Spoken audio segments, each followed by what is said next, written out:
Hola amigos de Café y Oración de Brian Coffee. El día de hoy, 13 de julio, tenemos un invitado especial desde Mérida, Yucatán, México, a Hermilo Concha. Con él vamos a estar platicando, conversando sobre los salmos correspondientes al día de hoy. Salmos número 7, Salmos capítulo 8, Salmos capítulo 9 y que es lo correspondiente al día de hoy, 13 de julio, en la guía de lectura del Antiguo Pacto, del Antiguo Testamento, durante un año. Y también el día de hoy, 13 de julio, corresponde en la lectura del Nuevo Pacto, del Nuevo Testamento, corresponde a un capítulo en Hechos de los Apóstoles, corresponde al capítulo 18. Hermilo Concha, ¿cómo se encuentra hoy desde Mérida, Yucatán? Un saludo para el auditorio. Buenos días, antes que nada, buenas tardes, según. Muy bien, muy bien, muy contento de estar contigo, William. Muchísimas gracias por invitarme para compartir un poquito acerca de los pasajes que nos toca correspondiente a este día. Soy muy bien, muchas gracias. Y Hermilo, dígame. cuéntenos. Y aquí con ¿Qué? un café, aquí con un café. Claro que Ah, muy el bien, muy café a mí me bien. gusta. Café y oración. Yo aprendí a tomar café cuando me casé con mi esposa porque ella toma mucho café. Y sí, y nosotros cuando empezamos a tomar café teníamos nuestra propia cafetera, un molino, comprábamos el café en grano y lo molíamos. Y todos los que llegaban aquí a la casa, todos los de la iglesia, el olor a café, porque recientemente se muele y se hace. Claro que sí, somos amantes del café, nos gusta el café, el buen café. Hermilo, ¿por qué a la gente le gustaba el olor a café? Cuénteme, ¿por qué le gustaba a la gente el olor a café? El aroma que despide cuando se muele es un aroma especial. Sí, porque cuando el café en grano se muele, pues todos estos granos que ya están tostados, como el café o el chocolate o el cacao, perdón, despiden aromas y específicamente el café es muy especial. Y luego tomarlo enseguida, pues como que te da así como hay una camaradería, sentimiento de paz, tranquilidad. Eso es lo que te da el café. En una escala de 1 a 10, ¿qué tan experto eres en café? 8, 8, yo soy Wow, o sea, 8, eres, 8. entonces, una pequeña evaluación. ¿Qué tipo de café distingue, qué tipo de café puedes distinguir? El arábico, el café arábigo, ya no recuerdo ahorita, hay como 3 tipos que normalmente el café, depende mucho que ver el tipo de tostado y tiene mucho que ver en el tipo de café, para que huela o no huela. Pero a mí me gusta el arábigo. Y cuando vas a una cafetería, ¿qué pides? ¿Qué café pides? Ah, Pues yo he aprendido también un poquito con los extranjeros, porque mi trabajo es trabajar con extranjeros, es el expreso. Siempre pido expreso. Te acostumbras al café americano, pero cuando ya descubres el expreso, ya dices, uno para relajarse. Yo pido un café expreso, porque en los cafés aquí americanos generalmente no son tan fuertes. Entonces, no como los de Colombia, que el café americano, el café es fuerte. Aquí Sí. generalmente en México es menos fuerte, es más ligero el café americano. ¿El café expreso le gusta a los extranjeros cuando vienen a México? Café expreso. ¿Les gusta el expreso? Sí, café Wow, qué expreso. rico el expreso. Bueno, eh, qué bueno. El café, pues, es un tema que, que, que permite entablar conversaciones. Hoy en día en el mundo de los negocios se habla un café con Hermilo Concha, entonces sale Hermilo a hablar en diferentes redes sociales de diferentes temas, ¿no? El café es como una excusa, una disculpa para conversar con alguien, ¿no? Necesariamente no tomando café, puede tomar té, agua, bebidas saludables, qué sé yo. Pero el café como que no tiene tanta resistencia, ¿no? Un café significa vamos a conversar, vamos a platicar. Exactamente. Un café sobre todo es un café en donde tú puedes conversar de manera informal y también en un café se puede cerrar un negocio. O sea, tiene dos facetas. Uno, de manera formal, te sientas con alguien, una charla de negocios, o otro, una charla informal de hablar de X cosa. Ahora, hablando de oración, porque estamos en Pray and Coffee, oración y café. Hablando de oración, yo me he encontrado en la vida que hasta las personas más ateas o menos crédulas llega el momento de necesidad, de enfermedad o de que van a partir y piden una oración. Es decir, como que cuando va uno a una unidad de cuidados intensivos, si usted le ofrece una oración a alguien, independiente del credo, esa persona se lo recibe. ¿Por qué las personas en momentos de necesidad se abren al tema de la oración? ¿Por qué? Porque hay una necesidad espiritual intrínseca del hombre. O esos momentos difíciles de enfermedad, esos momentos de muerte, es donde el alma de la persona reconoce que hay un ser superior y pide pues al más cercano, hasta el más ateo, como dices, es de que tienen que alguien que venga para que le hablen acerca de Dios o que compartan una palabra. Entonces yo creo que es en lo profundo del ser, el hombre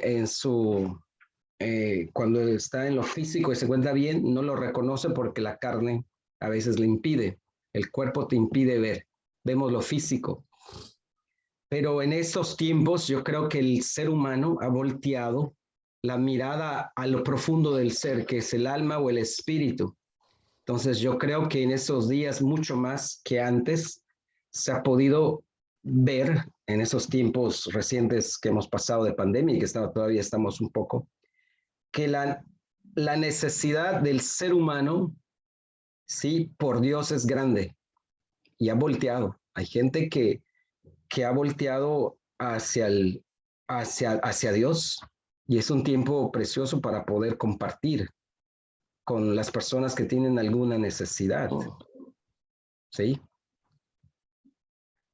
¿Se acuerda, Milo, la historia que le conté en alguna oportunidad de un amigo en la ciudad de Medellín que me llamó cuando él estudió en la Universidad Nacional de Medellín, estudiamos ingeniería civil? Muchos años después me llama mi excompañero y amigo de que su papá, que era ateo, estaba en los últimos días sufriendo un cáncer en la clínica León 13 de la ciudad de Medellín y ya le habían dado los últimos días y él, siendo ateo, le dijo a su hijo: llámeme a William Neira, que aunque yo soy ateo, yo siempre, y yo detesto a los religiosos, pero yo siempre vi en William a alguien diferente y yo quiero que William venga y que ore por mí. ¿Te acuerdas que le conté esa historia? Sí, sí me acuerdo. Entonces, un filósofo ateo, yo llego, lo saludo y él me dice: mira, William, tú sabes que yo no creo en eso, pero yo veo que si tú crees que hay un Dios, yo quiero creer lo que tú crees, quiero que me presentes a tu Dios, quiero conocerlo antes de morir, porque tal vez estoy equivocado. El mucho conocimiento no me llevó a ninguna parte. Siento que hay un vacío entre mí, porque hablaste de vacío, ¿no? Hay un vacío en el ser humano que lo conecta con Dios. Y en ese momento de necesidad, oramos, yo lo conduje pues al arrepentimiento de sus pecados, a ponerse de acuerdo con Dios. Él sintió gozo y en ese momento le dije, pues no voy a decir el nombre para evitar esto, intimidad de mis amigos, pero me despedí de él y le dije: bueno, pues tú sabes que es la última vez que nos vemos. Mañana ya estarás en el paraíso, ¿sí? Y Ah, despidió, nos abrazamos. Bueno, fue un momento muy emotivo. Mi ex compañero de estudio y amigo, impresionado por las palabras del papá, sus casi 8 hijos ahí presentes viendo esa escena tan especial. Y bueno, como la necesidad de oración, ¿no? Aún en el borde de la muerte, claro que ya estaba muy anciano, ¿no? Estamos hablando, ya estaba demasiado anciano, realmente, pero cómo la persona reconoce la necesidad de la oración en un momento determinado, ¿no? Y sí, bueno, me acordé de eso ahorita y pues bueno, no lo tenía aquí en la agenda, pero pero qué testimonio tan bonito de ver que la persona reconoció que había un creador, que había alguien que había creado, que estaba por encima de todos, y bueno, se quiso poner en paz con él, y eso fue testimonio porque los hijos de él, antes yo iba a salir de la clínica, entonces uno de los hijos paró y dijo, bueno, pero lo que mi papá hizo, también hagámoslo nosotros todos. Entonces, en ese momento hizo que toda la familia eh, tuviera un espacio de arrepentimiento, hubo oración de arrepentimiento, y bueno, ya el Espíritu Santo se encargará de guiar a cada uno, ¿no? Y yo Así creo que es. una vez una persona se hace hija de Dios o reconoce a Jesucristo en su corazón, ya Dios es el que entra a pelear o a batallar por él, ¿no? Ya no somos nosotros los instrumentos, sino que, bueno, yo no sé qué pasó de toda esa familia, pues los detalles no los tengo de cada uno de los 8 hermanos, sé de unos dos, pero bueno, Dios cuidará de aquellos que se han arrepentido, que se han acercado a Él a través de la oración. Sí, a mí siempre me lleva, por ejemplo, ese es lo que estás compartiendo es acerca el momento en el que Jesús está en la cruz, que tiene a dos ladrones y uno de ellos le dice que se arrepienta al otro y el otro finalmente reconoce su pecado y pues el Señor le dice, este día estarás en el paraíso. O sea, en su momento de muerte, pues muchísima gente se puede salvar, mucha gente se puede salvar porque pues, con la condición de pecado, pues muchas veces no alcanzan a ver, pero cuando hay un arrepentimiento y ven verdaderamente como, como compartiste que en ese momento recibió y los demás también dice, vamos a hacer lo mismo, porque hay una convicción de la verdad. Y pues a mí me llama mucho la atención ese pasaje cuando Jesús está en la cruz con los dos ladrones. Muy bien.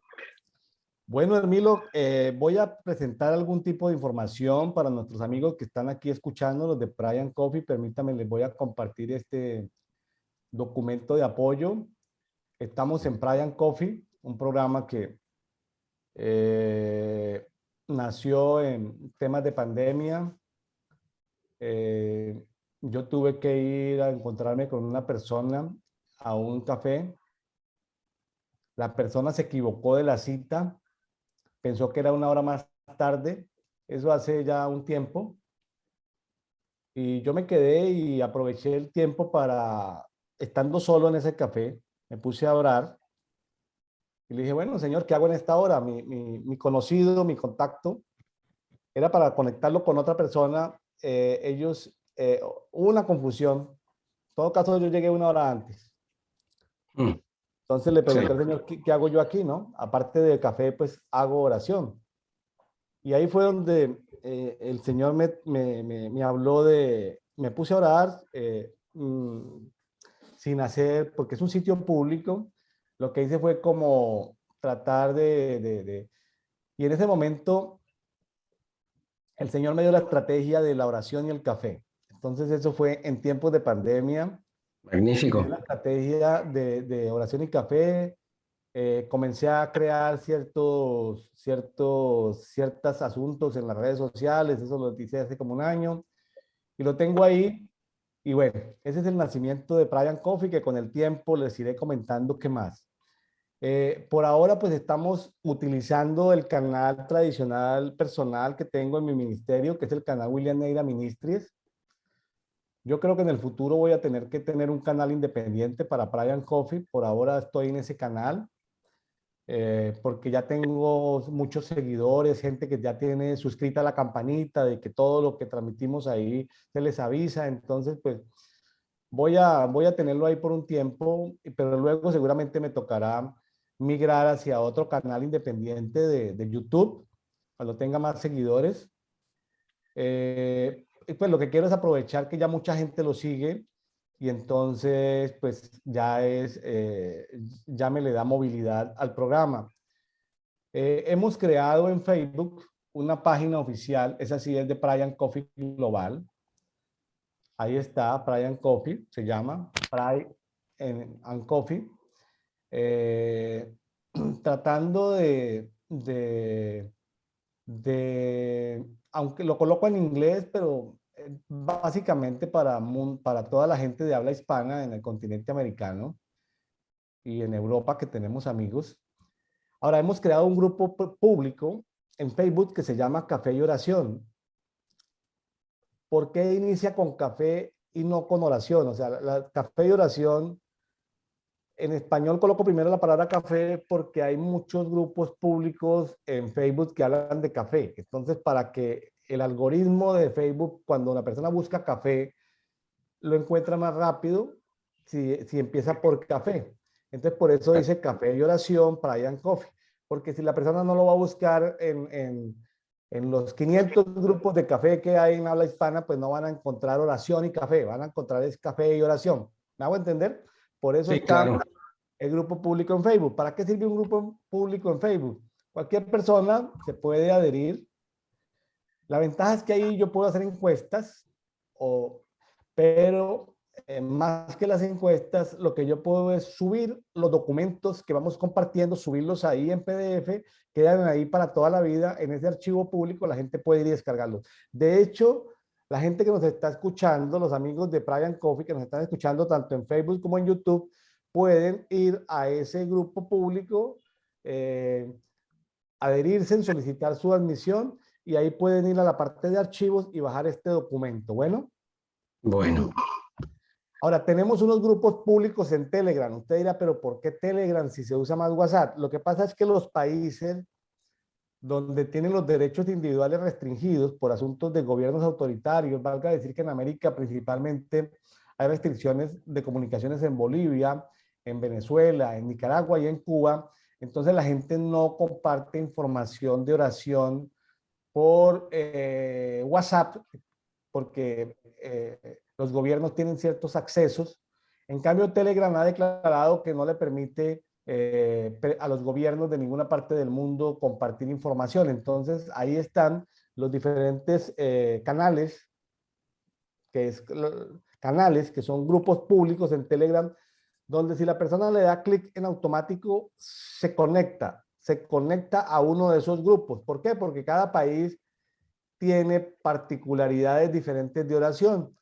Tienen diferentes periodos electorales, diferentes problemáticas, diferentes tipos de inflación, diferentes tasas de desempleo, diferentes problemas sociales, en fin, son grupos de oración por cada país. Lo pueden hacer de manera automática en Telegram. Y bueno, pero también está un teléfono radicado en México, un teléfono con presencia mexicana, donde pueden darle clic y solicitar en WhatsApp. Si no quieren estar en Telegram, pueden solicitar la participación de esos grupos en WhatsApp. Ahora sí vamos a entrar en materia, mis estimados amigos, con Hermilo Concha, desde Mérida, Yucatán, México. Vamos a hablar de Salmos 7, 8 y 9. Como cada salmo es independiente en sí, es una estructura, cántico, oración, plegaria, es diferente y hay varios salmistas y no hay como una línea, aunque toda la palabra se conecta, pero no hay una línea cronológica. Entonces, Hermilo, 7, 8 y 9, usted dirá si vamos capítulo por capítulo o si usted encuentra elementos comunes que quiere conjugar. Cuénteme, mi estimado Hermilo Concha, ¿qué le llamó la atención en estos 3 capítulos del libro de Salmos? bueno, lo que me llama la atención en el Salmo 7 y en el Salmo 8 es acerca de la justicia de Dios.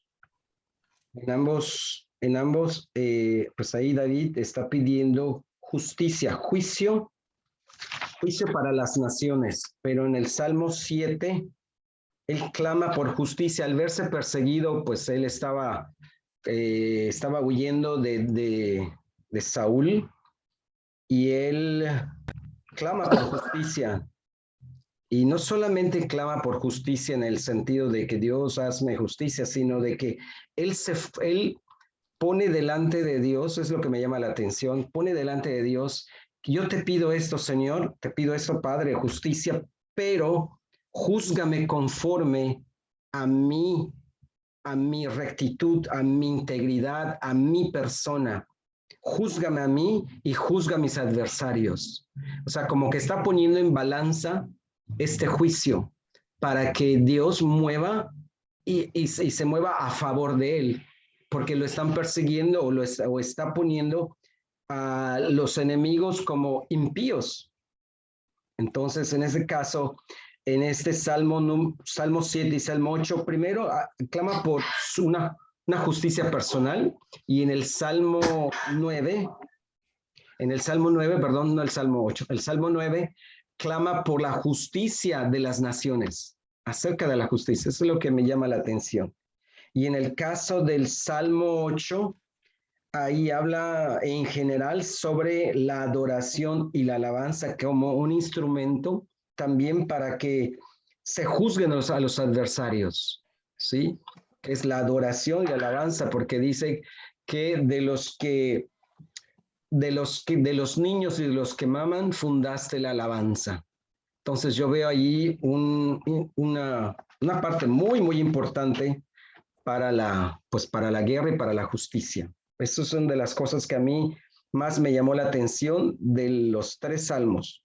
2 son para clamar por justicia, pedir por justicia, una de manera personal, y el Salmo 9 de manera para las naciones, sobre todo para aquellas naciones que se han olvidado de Dios. Yo creo que también podemos aplicarlo un poquito a la época actual. El mundo ya se estaba totalmente yendo hacia una catástrofe. Si no ocurre esta pausa, pues simplemente el mundo no sé hacia dónde se dirigía. O sea, a tanta indiferencia, tanta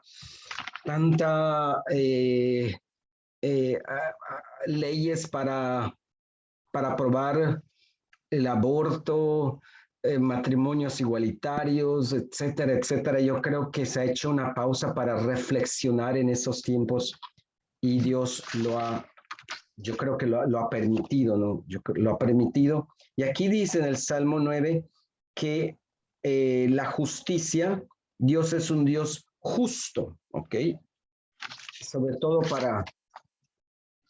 para los hijos de Dios. Debemos pedir con nuestras acciones, con nuestra vida, con nuestra vida que llevamos, podemos pedir justicia al Señor delante de aquellas situaciones que nos están persiguiendo, nos están llevando hacia una situación de desesperación, como estaba David con Saúl.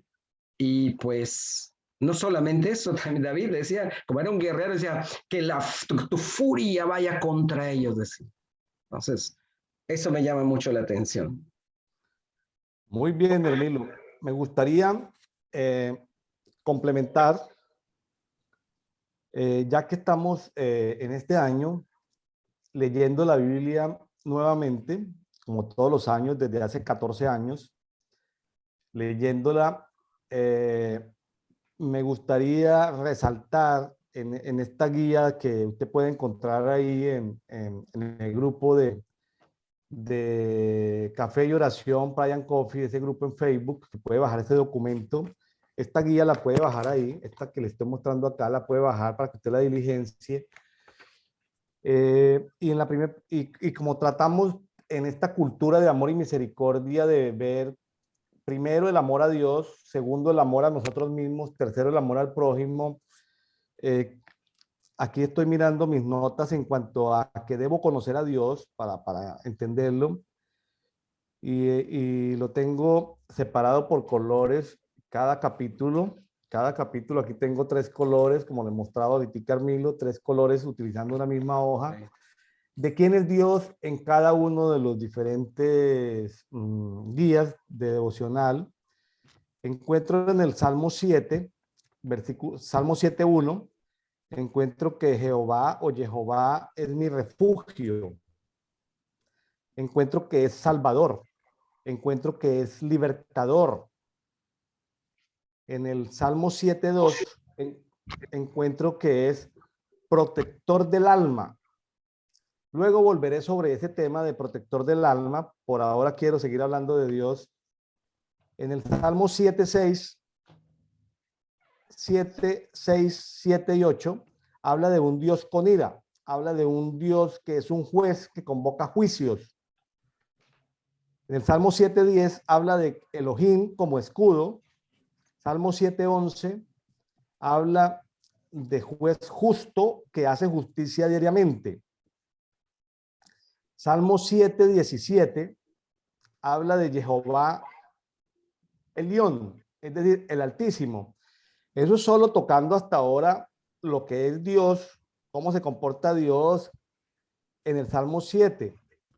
En el Salmo 8, hablando pues buscando dónde está Dios dentro de todo el Salmo, vemos que es un nombre glorioso sobre toda la tierra. Está en el Salmo 8:1.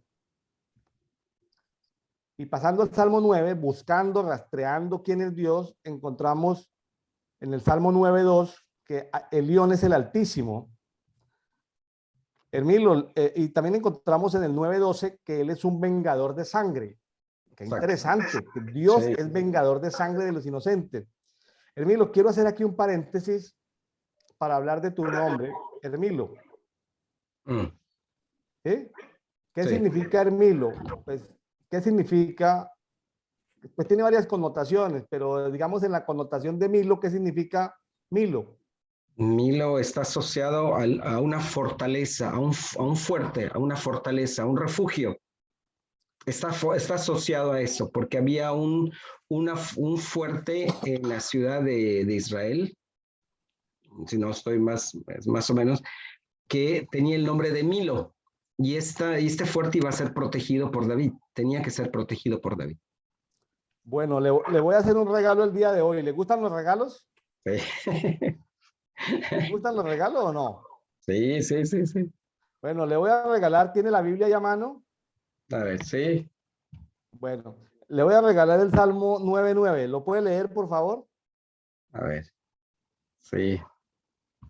¿En qué versión lo tiene ahí? La BTX 4, Bueno, versión Biblia textual 4. Salmo 9:9.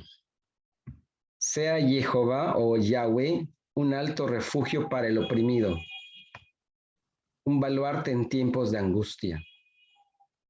Dicho de otra manera, sea Jehová un sitio como Milo.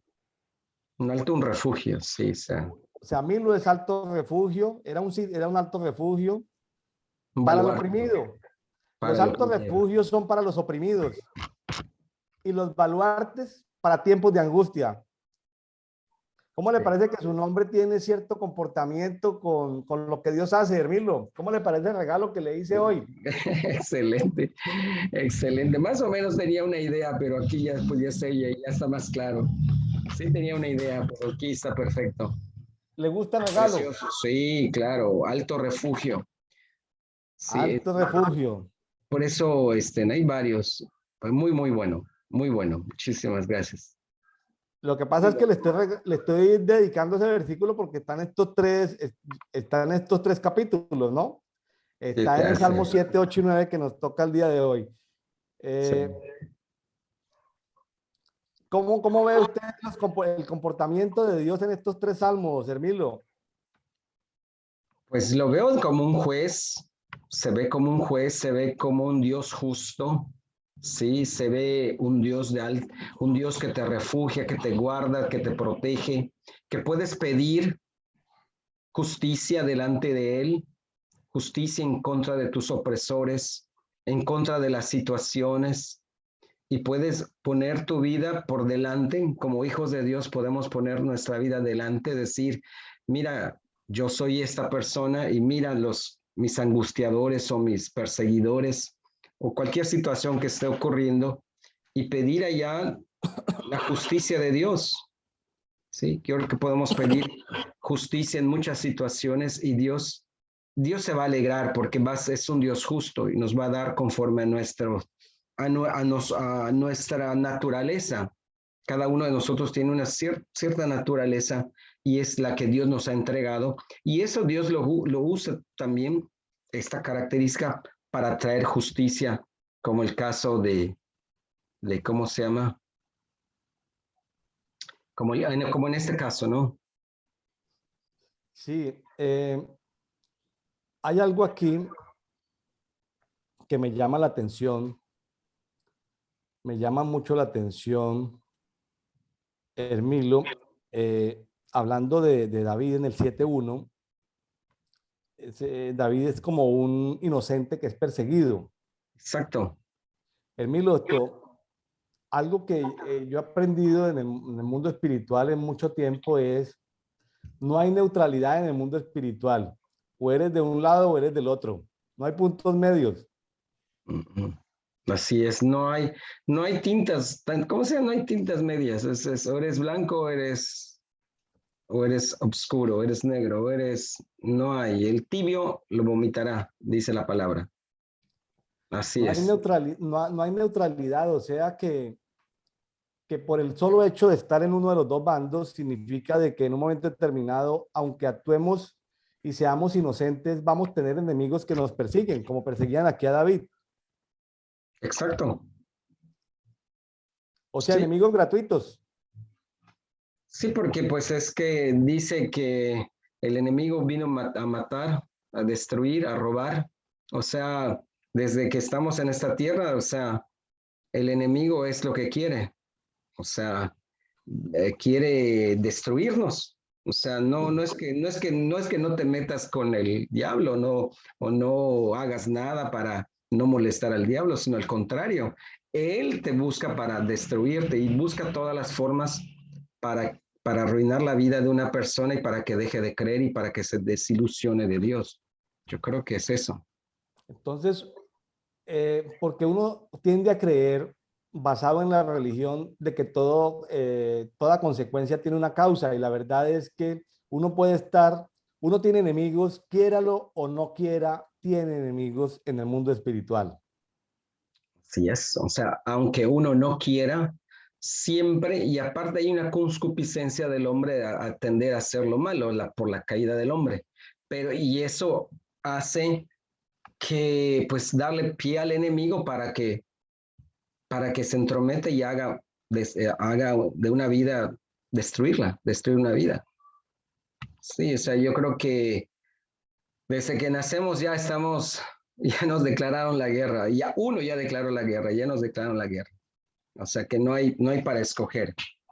Esta es bueno, en el mundo normalmente dicen que en esta vida es una lucha. O sea, estás luchando, la gente que no conoce a Dios, estás luchando, luchando, luchando, luchando. Pero realmente cuando estamos de parte, cuando conocemos a Dios, tenemos victoria en Él, tenemos confianza en Él, tenemos seguridad en Él. La gente que no lo conoce es una lucha constante, pero nosotros no luchamos, es el Señor quien lucha por nosotros, quien nos liberta, quien nos da las armas. Debemos ser usados para el propósito que Dios quiere con nosotros en la cuestión de la guerra espiritual. Emilio, puede por favor leer ahí en tu Biblia textual versión 4, Salmos 8, versículos 5 y 6? 8, Salmo capítulo 8, versículos 5 y 6. ok. Dice el versículo 5, lo hiciste un poco menor que los ángeles, lo coronaste de gloria y honor, lo haces señorear en las obras de tus manos, pusiste todas las cosas debajo de sus pies. Bueno, yo ahí en otra versión, porque como ahí dice ángeles y hay una apóstrofe ahí que significa Elohim, que en idioma antiguo significa dioses, lo hiciste un poco menor que los dioses. Eh, en Palabra de Dios para Todos, la versión PDT habla de que Dios creó a los seres humanos casi como dioses. ¿Por qué? ¿En qué se basa? En honor y gloria. En honor y gloria. Y fíjese que nosotros los seres humanos, a veces cuando nos da el síndrome de como yo le llamo a veces en broma, el síndrome de la cucaracha estripada, que creemos que no servimos para nada, es porque nos hace falta construir la identidad basada en lo que Dios dice, a través de su palabra. Entonces, si Dios a través de su palabra nos dice en Salmo 8:5 que nosotros hemos sido creados casi como dioses, ¿sí? Un poco menor que que los seres espirituales, ¿sí? Porque habla ahí en plural, Elohim, en honor y gloria, pero luego, para aterrizarlo ya bajándolo del mundo espiritual al mundo natural, está el Salmo 8:6. Nos hace Señor de toda la creación, o sea, el ser humano, y cuando habla de toda la creación, no está hablando solamente de las aves de los cielos, de los peces del mar, sino está hablando de todo lo creado. A ver, cuando hablo de todo lo creado, tiene que ver con que nos dio autoridad de señorío sobre las constelaciones, sobre los planetas, sobre los animales, sobre los vegetales, sobre los minerales, etcétera, etcétera, etcétera. Como administradores, como mayordomos de su Mayordomos. creación. Imagínense, el creador nos entregó a los seres humanos el título de administradores de la creación. Entonces, ¿por qué a veces nos sentimos deprimidos? ¿Por qué a veces nos sentimos como que no podemos, como que no somos capaces? ¿Qué será lo que pasa ahí, Hermilo? La falta de identidad, la falta de conocer a Dios. Hay una total carencia de identidad. La persona que no se conoce quién es no puede reconocer lo que puede hacer. Sí, yo creo que es una falta de identidad, no conocer a Dios. Dios nos da identidad como padre, como, o sea, nos da identidad de hijos y tenemos un padre. Entonces, al reconocernos hijos de Dios, podemos sentirnos como dices la palabra, ser señorear en todas las obras que hizo el Creador. Entonces, y no solamente en la creación, yo creo que es todo, ¿sí? Es lo que vino Jesús. Jesús nos vino a entregar su obra perfecta en la cruz, pero también vino a conquistar muchas cosas. Nos vino a entregar, nos vino a sentar en lugares celestiales y tener y reinar juntamente con Él, estar juntamente con Él. Entonces, conocer la obra perfecta de Dios es conocer nuestra identidad, conocer nuestras capacidades en Cristo y poder transformar nuestro contorno y nuestra realidad, porque vemos en lo físico vemos una situación, pero en lo espiritual es otra.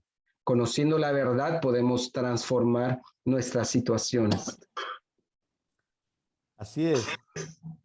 Encuentro que muchas veces, hablando de identidad, ¿quiénes somos? Pues en nuestra infancia nuestros padres nos dicen quiénes somos porque nos dan un apellido, nos dan un nombre.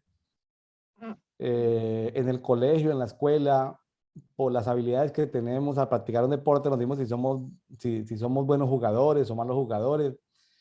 El profesor de matemáticas nos dice si somos buenos en matemáticas o no en matemáticas. Entonces, como que los reflejos van condicionando y nos van dando una identidad de quiénes somos, ¿no?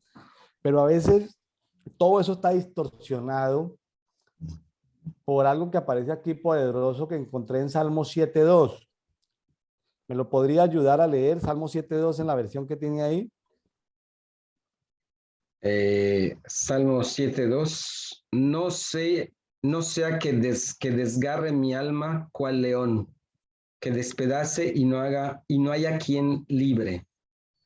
Aquí encontré un tema muy bonito, muy poderoso para los psicólogos y los psiquiatras, que le podríamos llamar el síndrome del alma desgarrada. El síndrome del alma desgarrada. Imagínense que nosotros eh, ¿sí? Tenemos que buscar a Dios y refugiarnos en Él para que Él nos salve y nos libre de aquellos, o sea, Dios se convierte como en un protector de nuestra alma, porque si nuestra alma no está protegida, las tinieblas o nuestros enemigos pueden desgarrar el alma. Entonces imagínese por ahora una imagen, esas que ya haya visto en Nat Geo, Discovery Channel, haya visto cómo un león desgarra una presa, ¿no? Desgarra un animal. Imagínese que el enemigo venga y agarre nuestra alma y nos la vuelva a pedazos. Entonces necesitamos pedirle a Dios que proteja nuestra alma, porque si tenemos un alma desgarrada, mi estimado Hermilo, ¿cómo vamos a construir la identidad de lo que somos? Así es, no, no se puede. Tiene que ¿Sí? ser, tiene que ser restaurada nuestra alma. Tiene que ser redimida, restaurada. Restaurada nuestra alma, redimida y restaurada. Y luego, pues ahí dice una oración, ¿no? Ahí dice una oración de arrepentimiento. Es decir, todos aquellos amigos que nos escuchan que dicen, bueno, yo no he podido encontrar mi identidad, no sé quién soy realmente, tengo mi alma desgarrada, ¿sí? Porque lo traicionaron, porque lo engañaron, porque, bueno, tantas cosas que suceden que desgarran nuestra alma, pues ahí hay que decir, como dice el salmista, Salmo 7.3, orar, Señor, si hubo iniquidad en mis manos, si pagué con mal el que estaba en paz conmigo, ¿sí? O sea, hay que arrepentirnos de la iniquidad y arrepentirnos de nuestros pecados para poder pedir que haya un juicio, ¿no? Y que haya sanidad, que haya juicio para los enemigos, pero que haya sanidad. Aquí hay algo importante, que es que Dios es también, Dios es como vamos a llamarlo, perdónenme el término, pero para que lo entendamos, Dios es como un médico, pero también es como un psicólogo, pero también es como un psiquiatra, pero nos examina. Mire lo que dice en el Salmo 7:9, porque el Dios justo examina el corazón y examina los Riñones. riñones. Sí. Hermilo, ¿qué se te viene a la mente? ¿Qué se te viene a la mente cuando la Biblia textual versión 4 te habla de que Dios te examina los riñones? Los riñones es algo, pues yo creo que es algo muy profundo del ser humano. Los riñones es algo muy profundo, o sea, examina tu corazón, que es el que late y que te da vida, pero los riñones es el resto de tu organismo, o sea, el riñón es lo profundo de tu ser. Sí, lo que estás diciendo tiene mucho sentido. Tiene que ver con cosas profundas. Imagínense que los riñones aquí eh, abarcan lo que son las profundidades de lo que hay en el subconsciente. Las cosas que no somos conscientes, pero que están ahí guardadas. Por eso necesitamos que Dios examine. Nosotros nos podemos examinar, pero no encontramos el mugre, abro comillas, ¿no? El mugre debajo del tapete no lo encontramos, ¿no? Vemos el Exacto, tapete limpio. aparentemente. Limpiamos lo que está por encima del tapete.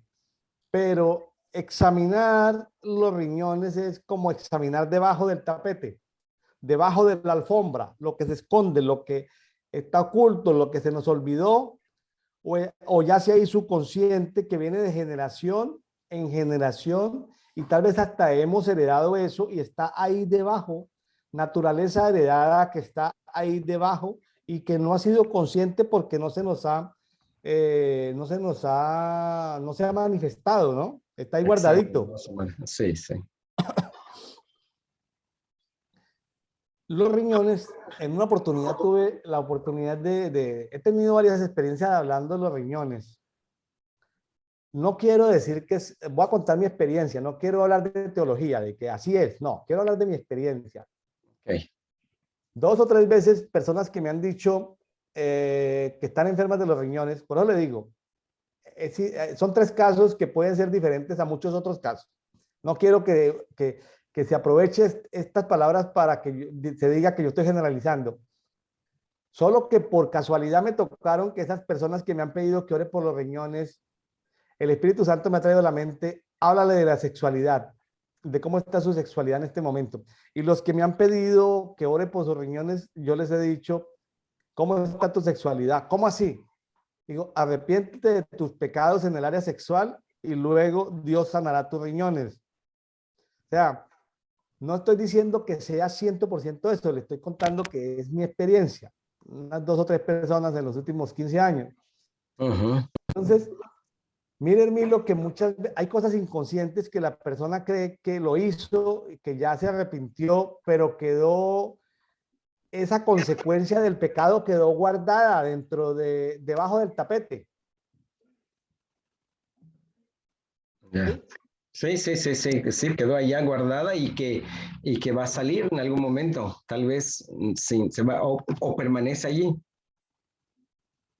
Es como, y es similar, hablando de este tema con un amigo en otro país que es un pastor cristiano, pero es médico, urólogo, inclusive es dueño de una clínica de urología, y hablando sobre estos temas de los riñones, él me decía, William, vienen a mi consultorio hombres de, vamos a decir, 50 años en adelante, y como saben que soy dueño de la clínica y que soy un médico reconocido en mi ciudad, y como adicionalmente son pastor, también vienen sacerdotes de la curia católica romana para que yo les revise examen de próstata y todo eso.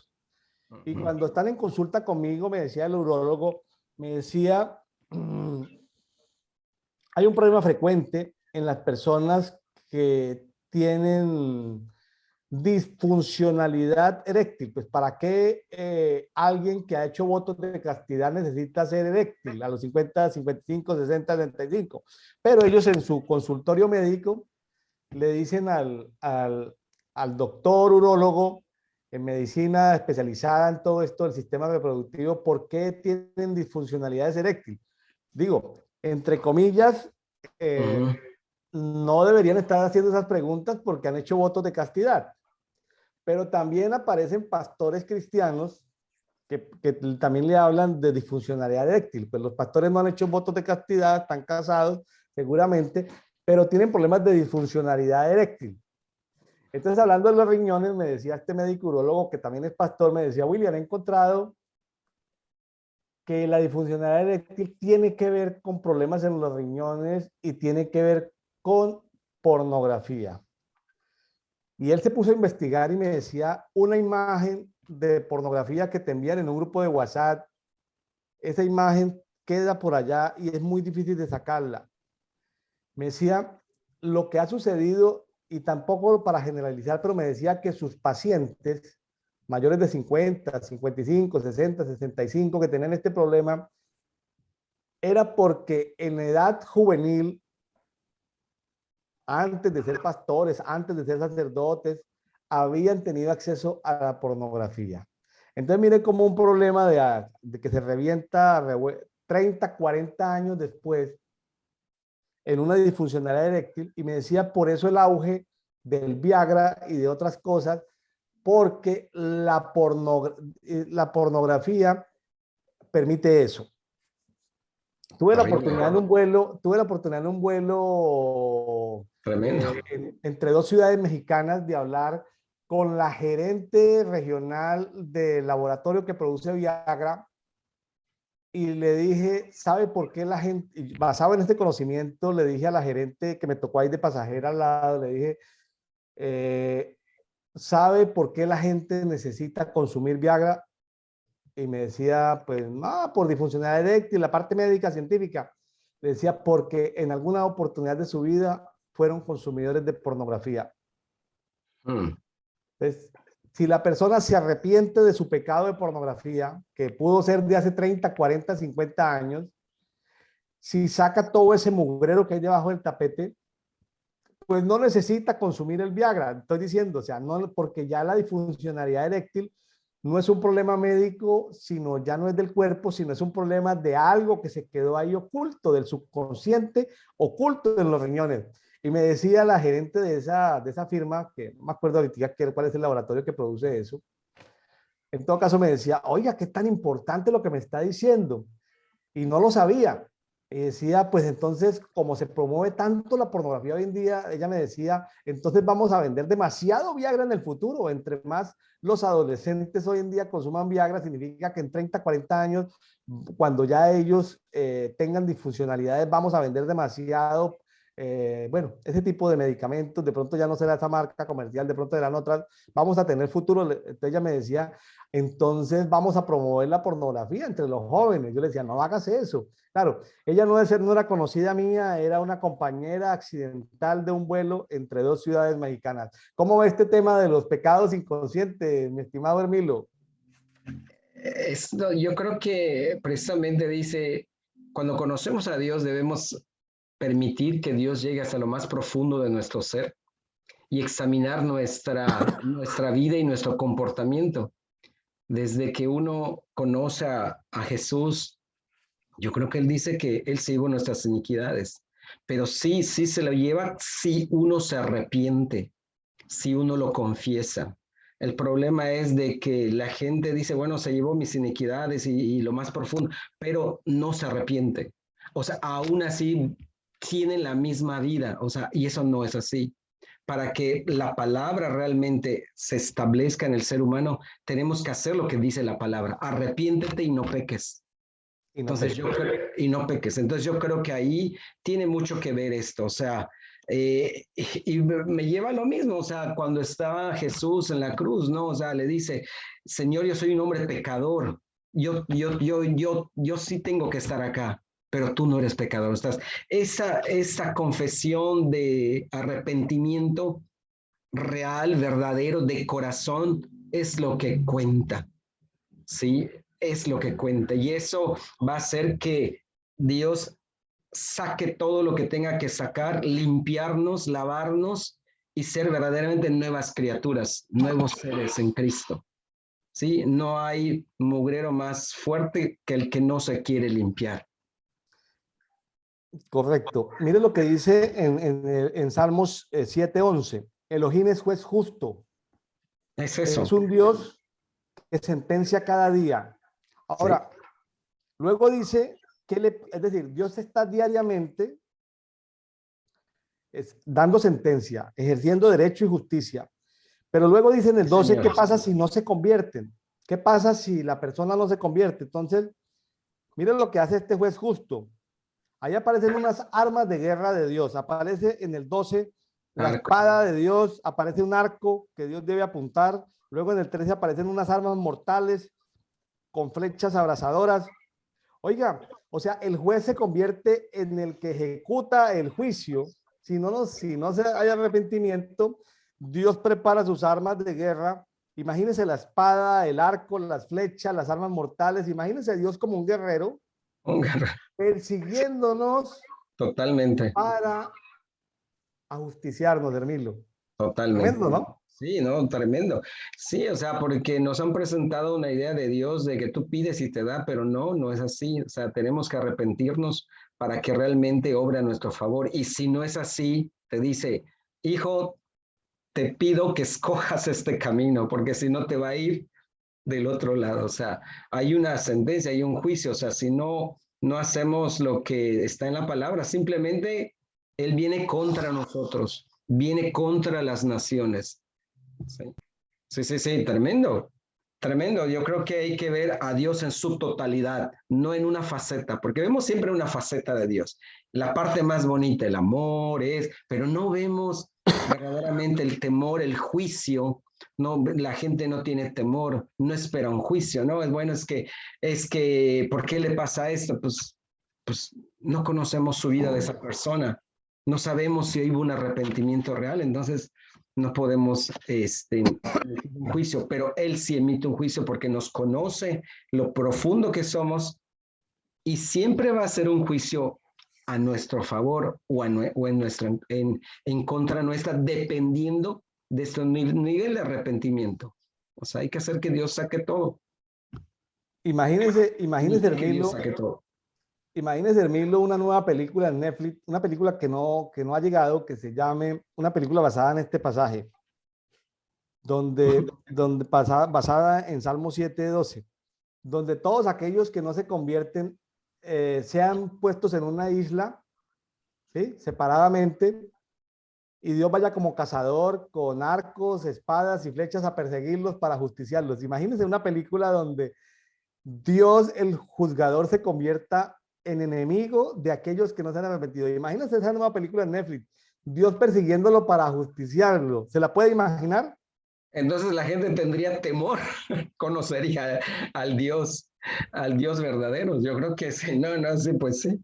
Por eso le dice, David dice que Jehová se alce en furia contra sus adversarios, o sea, porque sabe lo que Dios puede hacer contra un pueblo, contra una persona, si no se somete. Y aquí hay algo que es muy importante. Por ejemplo, él dice, claro, David dice, júzgame conforme a mi rectitud, a mi integridad. Sí, yo creo que pues ahí David se conocía muy bien y se comparaba para que él contra los que lo perseguían y pide justicia, porque pues es un Dios que te examina y te conoce la profundidad de ti. Yo creo que mucha gente no ve la magnitud y no sabe que el juicio de Dios es un juicio dulce, es un juicio justo. Y por eso cuando dicen, no pidas juicio. ¿Cómo no vas a pedir juicio? Entonces, el juicio es para todos, y debemos recapacitar cada día acerca de nuestras acciones, acerca de nuestro corazón, acerca de aquello que está guardado y que nos impide verdaderamente conocer al Dios que está en la Biblia, al Dios poderoso, al Dios justo, al Dios de amor, al Dios de misericordia, porque tiene misericordia, finalmente tiene misericordia. Hermilo, ¿puede leer Salmo 7:14? Aquí vamos. Y dice, he aquí el inicuo se preñó de iniquidad, concibió perversidad y dio a luz la falsedad. ¿Cómo puede usted explicar eso de la preñez o del embarazamiento? Claro, preñar, y lo hablamos con mi esposa anoche, sobre que, y buscamos buscamos la equivalencia entre embarazarse y preñar. Y en el español antiguo se utilizó por mucho tiempo para ver para embarazo, tanto en hombres como animales, se utilizaba la palabra preñez. En el español más actual ya no se utiliza la palabra preñez para los seres humanos, sino se deja para los animales. Estamos en el uso del castellano a nivel universal, lo buscamos, lo investigamos justamente anoche. Aquí pues se está hablando de un español antiguo. Dice que el inicuo se preñó de iniquidad. ¿Cómo se puede una persona embarazar de iniquidad, Hermilo? Bueno, creo que realmente el ser humano, por su naturaleza caída, poco a poco se va alimentando. Yo creo que esas cositas, esas basuritas, eso que está debajo del tapete, va saliendo poco a poco y se va llenando y se va preñando. O sea, el pecado no viene de la noche a la mañana muchas veces para un conocedor, uno que conoce a Dios, sino va permitiendo muchas cosas en su vida y cuando vea, ya se preñó y va a dar a luz el pecado finalmente. O sea, va a dar a luz un pecado, algo malo que va a ser. Yo creo que poco a poco se va. Es algo que tiene un proceso. Y Pero que quiero que... nosotros permitimos, y que el hombre permite, y que lo permite que se vaya acumulando. Es como una bola que va creciendo, va creciendo, va creciendo. Empieza pequeñito, pero cuando vea ya se hizo una bola de nieve enorme. Correcto. Bueno, yo sí lo veo. Estamos de acuerdo. Estamos de acuerdo, pero vamos un poco más profundo porque vamos un poco más profundo al 7:14. Vamos a ir más profundo. El embarazo de iniquidad, ¿dónde se da? En el cuerpo. ¿Tú has visto hombres embarazados de iniquidad? ¿Lo has visto en el cuerpo? No. ¿Lo has visto en el alma? Seguramente no has visto el alma, pero puede haber preñez espiritual o embarazo espiritual. O sea, hay una matriz espiritual. El espíritu puede ser embarazado. Correcto. A ver, suena como loco lo que le estoy diciendo, pero la matriz o el espíritu puede ser preñado. Sí, correcto. Me estoy haciendo entender, ¿cierto? Sí. Entonces, tú eres un varón. Entonces, tú por naturaleza física, pues no puedes quedar embarazado. Correcta. Es decir, cuando, claro, se dice que cuando la esposa está en embarazo, el hombre también está en embarazo, pero es una forma figurada de decir que la pareja está pasando por un proceso. Pero técnicamente, Fisiológicamente, cuando la esposa está en embarazo, el hombre no está en embarazo. Fisiológicamente, la que lleva la criatura dentro de su vientre es ella, no el hombre. Pero aquí estamos hablando de un embarazo espiritual. ¿Cómo es posible que un hombre pueda quedar embarazado de iniquidad? O sea, ¿quién es el papá de esa iniquidad? Pues el padre de iniquidad. O sea, quién en este momento, quién en ese momento puede embarazar a alguien de iniquidad, sino el padre de iniquidad?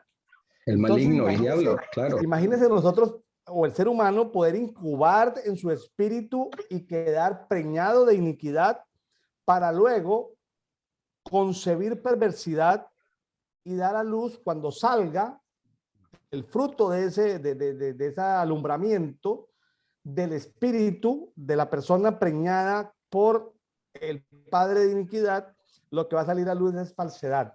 O sea que estamos hablando como de una matriz espiritual que puede ser embarazada, que puede ser preñada. Hay que Sí, tener cuidado. que tener, ¿Sí? sí, sí, sí. Tremendo, ¿no? Tremendo, sí, tremendo. Y luego por eso suceden tantos pecados dentro de la iglesia evangélica, porque la persona se preñó y da a luz una perversidad, un pecado. O sea, nace, se da y ahí hay una catástrofe total en el cuerpo de Cristo. Eh, Bueno, en En general, general, en general, sí, en general eso aplica para todos, pero me llama mucho la atención eso porque uno cree que el espíritu es algo santo, puro, pero si no se cuida, si no se protege, si se le abre la puerta a la iniquidad, pues la iniquidad llega derechita y así como el Espíritu Santo, ojo lo que estoy diciendo que es como un tema delicado, así como el Espíritu Santo puso esa semilla y preñó o embarazó a María, a Miriam, la madre de Jesús, las tinieblas podrían poner esas semillas de iniquidad para que luego se dé ese fruto de perversidad. Qué tremendo, ¿no? tremendo, Qué tremendo. tremendo. Sí, sí, sí, tremendo.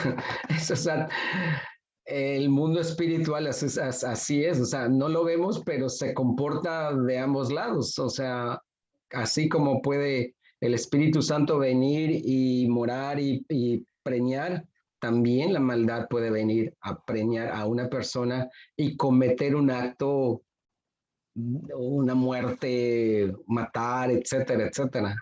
Lo que ocurre hoy en día con estos jóvenes, estos chicos que en Estados Unidos que entran con un arma y destruyen y matan, pues por allá se preñó este muchacho, esta persona y él simplemente se dio a luz a esa maldad. Correcto, así es. Muy bien, Hermilo. Algo aquí adicional que quiero resaltar, sobre todo para las personas que no solamente oran pues porque orar es conversar también con Dios, algunos oran la palabra. Es más poderoso orar basado en la palabra que orar basado en los sentimientos o en las emociones. ¿Le parece? ¿Está de acuerdo conmigo? Sí, sí, claro. Porque la palabra, pues Dios es fiel a su palabra, pero las emociones mías pueden estar distorsionadas en un momento de dolor o de angustia, me pueden traicionar mis emociones. ¿Es correcto? Es correcto, sí. Es Me la pueden palabra traicionar. es, sí. Entonces, aquí en el Salmo 8, el versículo 2, lo puede leer en mí, lo que quiero compartir algo de ahí. Salmo 8, versículo 2. De la boca de los niños y de los que maman estableciste la alabanza frente a tus adversarios para hacer callar al enemigo y al vengativo. Esta es una herramienta de guerra espiritual que tiene que ver con el enemigo y tiene que ver con el vengativo. Son entidades espirituales en el mundo de las tinieblas, el enemigo y el vengativo.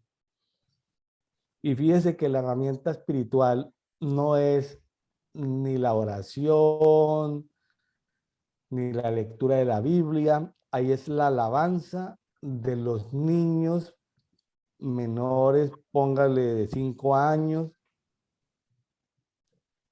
de los niños en esa edad de inocencia, menores de 7, 8 años. Miren la importancia que a veces se subestima en los niños. y ver las dos facetas.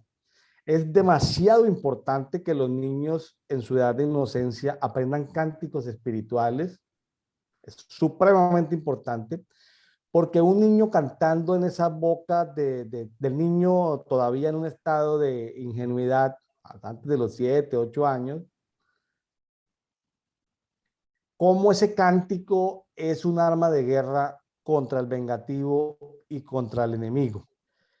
¿Sí? Porque a veces como decíamos que no hay neutralidad en el mundo espiritual, como no hay neutralidad, entonces las tinieblas nos declaran enemistad porque no estamos con ellos, entonces quieren vengarse por no estar con ellos. Es decir, el vengativo va a buscar la manera de vengarse de nosotros por no estar con él.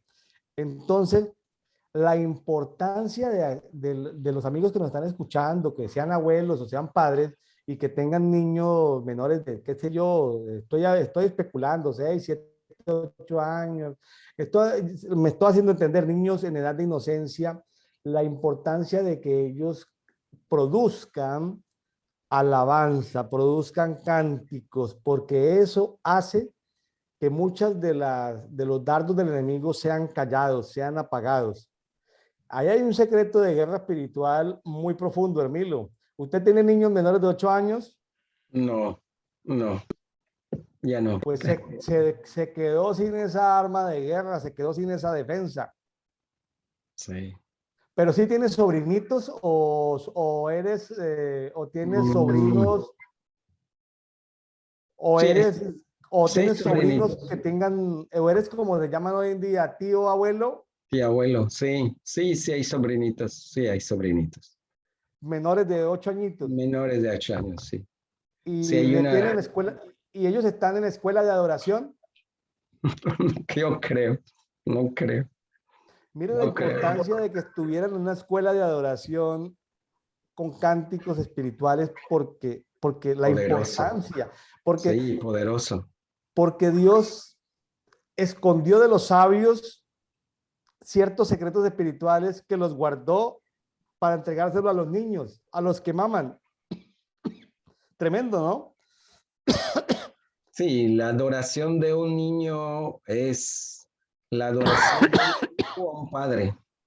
La adoración de un hijo a un padre. Y aquí es mucho más profundo porque dice los de brazos, o sea, los que están todavía bebés, o sea, la ingenuidad de un bebé, la ingenuidad de un niño en adoración es un arma poderosa contra las tinieblas. Es un arma poderosa. Yo creo que en estos tiempos es lo que más está atacando a los niños, precisamente por eso, porque se está levantando una alabanza y hay un ataque muy fuerte y feroz contra los niños para destruirlos. Y esto, pues realmente debemos dejar y permitir que los niños adoren como ellos quieran, de la forma como ellos quieran, pero adorar el nombre de Dios es solamente si un adulto cuando adora mueve cosas, imagínese un pequeño, un niño. ¿Sí? Por eso dijo Jesús, dejad que los niños se acerquen a mí, no los alejen de mí, dejad que los niños se acerquen, porque de los que maman y de los brazos de los niños, de los bebés, fundó la fortaleza de la alabanza. Tremendo, tremendo, es algo que debemos siempre invitar a los niños cuando están en adoración, en alabanza, en el momento de la adoración, dejar que ellos participen, que se manifiesten, para que se mueva con poder la presencia y Dios se mueva en la magnitud que se debe mover, porque muchas veces lo limitamos. Sí, Tremendo conocer esto, ¿no? Conocer estos secretos de guerra espiritual. tremendo. Poderoso. Sí, Hermilo, dónde está en este momento todo ese apogeo, gloria y honor del imperio egipcio, del imperio asirio? ¿Dónde quedó Babilonia? ¿Dónde quedó Media? ¿Dónde quedó el esplendor del imperio persa? ¿Dónde quedó el esplendor del imperio griego, del imperio romano? ¿Dónde están, Hermilo? Están destruidos. está destruido, lo que está destruido. O sea, todo este monumento que se levantó está destruido. Solamente hay que hacer referencia de la condición como está y no ¿Puedes, permitir que se manifieste. puedes por favor, Hermilo, leer Salmo 9:6? Sí, hoy Salmo 9. 9:6. El enemigo ha sucumbido en desolación eterna. Destruirse sus ciudades y con ellas pereció su recuerdo. Lo que estamos Ah, hablando. es eso, es eso. Y qué pasa con Dios? Lea el siguiente versículo. ¿Qué pasa Pero con, lea los dos siguientes Jehová, versículos? pero Yahweh permanece para siempre. Él ha establecido su trono para el juicio. Y juzgará al mundo con justicia y ejecutará con equidad juicio a las naciones. Ahorita puede haber un imperio norteamericano, potencia número uno, peleando con China, ¿sí? O puede haber geopolíticamente que se levanten luego los chinos y los rusos, etcétera. ¿Qué pasará con las naciones cuando se levantan contra Dios? Pasa su apogeo, pasa su grandeza, pasan las civilizaciones. ¿Y quién permanece para siempre? El trono de Jehová, Dios. El trono de Dios es el que permanece para siempre, porque es un trono de justicia. Ahora, ya para ir cerrando aquí la parte de los salmos, por cuestión de tiempo, porque esto es muy profundo, la verdad que esto, entre más lo lee uno, más le encuentra profundidad, pero para ir evacuando, en mí lo encontré algo súper importante porque como no hay punto medio, o estamos en la luz o estamos en la oscuridad, encontré o las puertas de la muerte o las puertas de la Jerusalén celestial, o sea, o estamos cerca de la puerta de la muerte o estamos cerca de la puerta de Jerusalén celestial. Puede leerlos en el 9, Salmos 9, los versículos 13 y 14. Oh Jehová, oh Yahweh, ten misericordia de mí. Mira mi aflicción a causa de quienes me aborrecen. Tú que me levantaste de las puertas de la muerte, para que pueda alabarte delante de todos, en las puertas de la hija de Sión, y pueda regocijarme en tu salvación. Ahí aparecen dos tipos de puertas, las puertas de la muerte Las o las puertas puertas de Sión. de la hija de Sión, que se refieren a la Jerusalén celestial. Entonces, tenemos dos opciones, mis estimados amigos de aquí de Brian Coffee.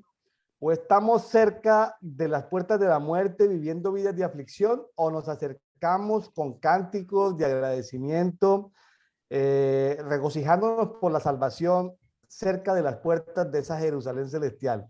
De nosotros depende si nos acercamos a Dios o nos alejamos de Dios. Si nos alejamos de Dios, nos estamos acercando a las puertas de la muerte eterna. Si nos acercamos a Dios, nos estamos acercando a esa Jerusalén celestial. ¿Cómo ves estos pasajes de la muerte, de las puertas, Hermilo? Totalmente, totalmente de acuerdo. Sí, pues en la adoración debemos la adoración, entrar en espíritu y en verdad, adorar en espíritu y en verdad, debemos llegar a la adoración, a las puertas de Sión y levantarnos, como dice aquí el Salmo, dice que mi aflicción, no, dice, sí, que mi aflicción, mira mi aflicción a causa de quienes me aborrecen, tú que me levantaste, o sea, dar gracias a Dios porque nos ha sacado y nos ha socorrido de un problema de muerte o de una situación financiera y adorar, alabar al Rey hasta el trono donde está él en la ciudad de Sión. En este caso, las puertas, la hija de Sión, en las puertas de Sión. Para mí es formidable, excelente, precioso, poderoso. Qué bonito, sí. Bueno, Hermilo, ¿qué tal le parece si por el tiempo se nos ha ido? Así, es muy agradable conversar contigo. ¿Qué tal si nos vamos a Hechos capítulo 18 y nos hablas de la iglesia allí en Corinto, Hermilo? Hechos capítulo 18 que corresponde al día 13 de julio. Hechos de los Apóstoles, capítulo 18. Hechos de los Apóstoles. Bueno, en este capítulo, Pablo comienza sus viajes por varios lugares, ¿sí? Y uno de los primeros lugares que llega es en Corinto. Y allí pues comienza su labor de evangelismo, primero con los judíos, pero los judíos lo oprimían, realmente no estaban de acuerdo y blasfemaban contra él. Entonces Pablo pues era no solamente, conocemos a Pablo, pero Pablo era una persona también de carácter. Y me llama la atención en este capítulo que él dice contra los judíos que su sangre sea sobre su cabeza, ¿sí? Que la sangre de ellos sea sobre vuestra cabeza, porque no aceptaban el evangelismo de Jesús, no aceptaban el evangelio de Cristo, no lo aceptaban.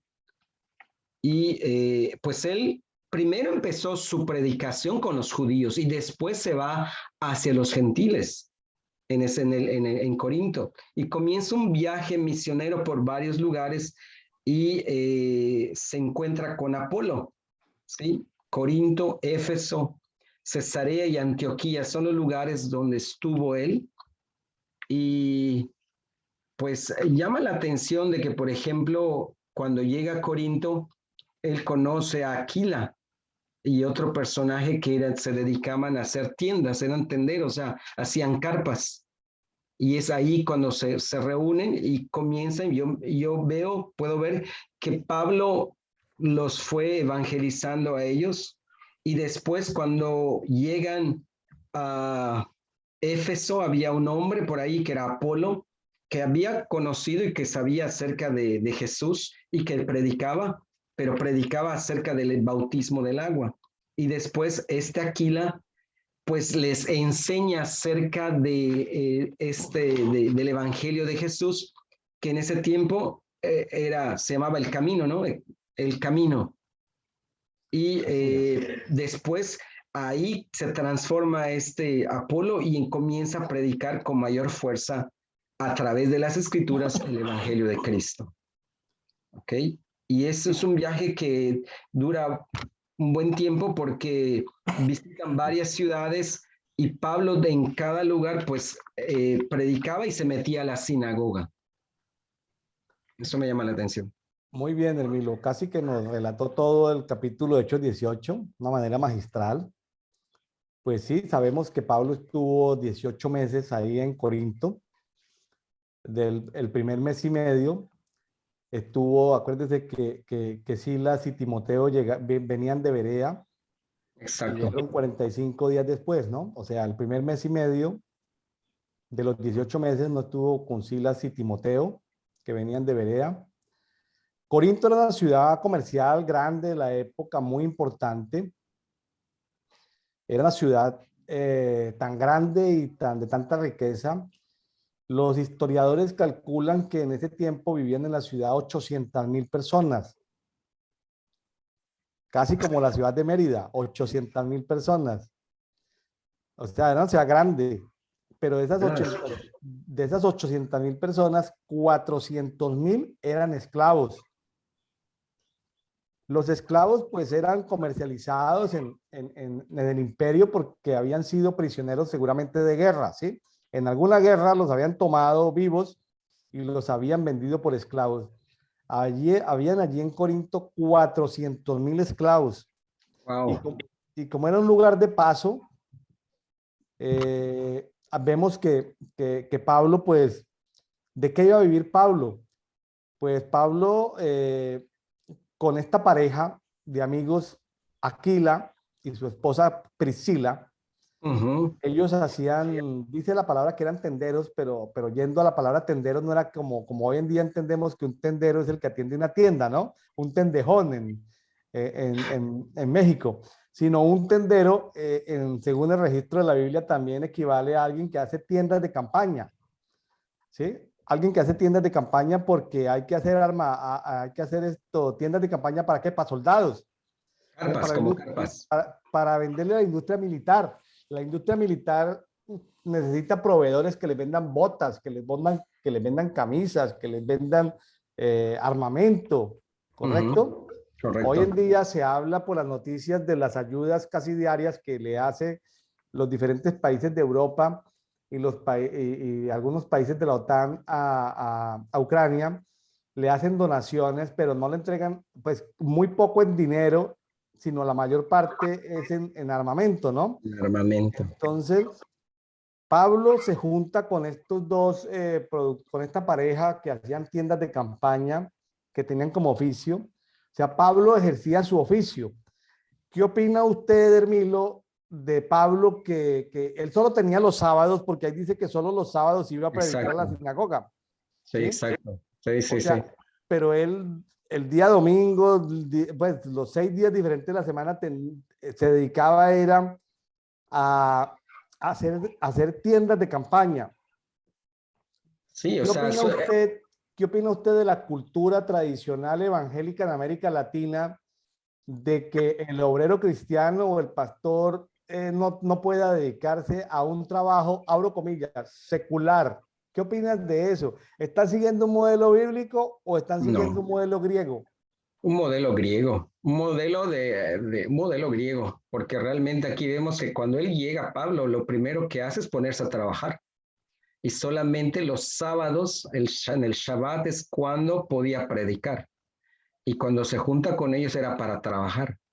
Y ya después de un tiempo, entonces cuando ya tenía más, entonces ya se dedica a tiempo completo. Pero yo me imagino que ese tiempo que pasó fue para hacerse un capital, para poder hacer un negocio.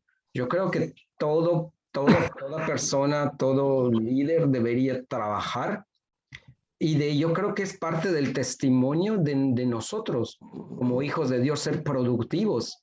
¿Sí? No podemos ser como en la época de los griegos, que los cónsules, los procónsules solamente se dedicaban a hacer una cosa, o sea, y no hacían nada, o solamente ministraba el sacerdote. Pero yo creo que en estos tiempos y en el modelo de Pablo es trabajar, producir y a partir de allá tener el tiempo, sacar el tiempo para Dios, que en este caso es un día a la semana, el Shabbat o el día que se disponga, pero lo que marca la palabra que es el día de reposo es el sábado, según vemos en la escritura, y dedicarse entonces sí todo el día a predicar la palabra, a compartir y dar testimonio de lo productivo, porque Dios bendice la obra de tus manos. O sea, ¿cómo podemos predicar algo si no lo mostramos? Siento que es eso. ¿Cómo podemos predicar algo si no lo demostramos? Sí, yo creo que nos ha hecho mucho daño la influencia del espíritu de Grecia en la iglesia cristiana evangélica, porque hablo por mí, mi experiencia. Cuando uno va un solo día a la congregación y el pastor habla de lo santo que hay dentro de la casa de Dios y del días de santificación a Dios y de las cosas de Dios, y utilizan ese lenguaje tipo griego de lo espiritual, lo secular, separando cuando somos integrales, entonces uno, ingeniero, un abogado, un médico, se sienten como ejerciendo profesiones medio pecaminosas, ¿no? En lo secular. Totalmente. Entonces, lo secular suena como a lo pecaminoso, ¿no? Cuando el emperador se adueñó de la religión, ¿sí? Entonces, aquí está o sea, el clero es el único que puede dedicarse a comunicarse con Dios, y ustedes, pueblo, ya no se pueden comunicar con Dios, ustedes necesitan del clero. Entonces, en el Imperio Romano, tomando la herencia de la cultura griega, se separó lo espiritual, o sea, como que lo espiritual se le encarga a los sacerdotes o ministros protestantes, pero lo secular se le encarga al pueblo. El pueblo no tiene contacto con Dios. Entonces, esa gran influencia griego-romana ha hecho mucho daño, porque la gente quiere servirle a Dios, pero se siente pecaminosa en lo que hace. Pero aquí, como vemos en el 18:4, en esos 18 meses, solamente Pablo iba los sábados a discutir a la sinagoga. 18 meses donde solamente iba los días sábados. De domingo a viernes, él estaba haciendo tiendas de campaña asociado a Aquila, a Priscila. Bueno, ahí vemos que más adelante llegaron pues Silas y Timoteo, también les tocó hacer tiendas. Más adelante aparece Tito en el 18:7. Tito llegó a ser obispo en Creta, en Hierápolis, ¿sí? O sea, vemos que lo que sería más adelante el apóstol Silas, el apóstol Timoteo, el apóstol Tito, que estuvieron acompañando ahí al apóstol Pablo 18 meses, pues muy apóstoles, pero tenían 6 días de trabajo laboral. Claro, ellos podían en su trabajo laboral estar hablando de Cristo, estar hablando de los misterios de Cristo. A lo que me refiero es a que cometen un error aquellos que hacen sentir pecaminosos a los hermanos en la fe que tienen un trabajo en lo secular. Me parece que lo hacen sentir inferior. Es el modelo. Que es incorrecto. El modelo romano. Es un modelo romano. Porque lo correcto es decirle, haga su devocional y dependa de Dios y que Dios le hable.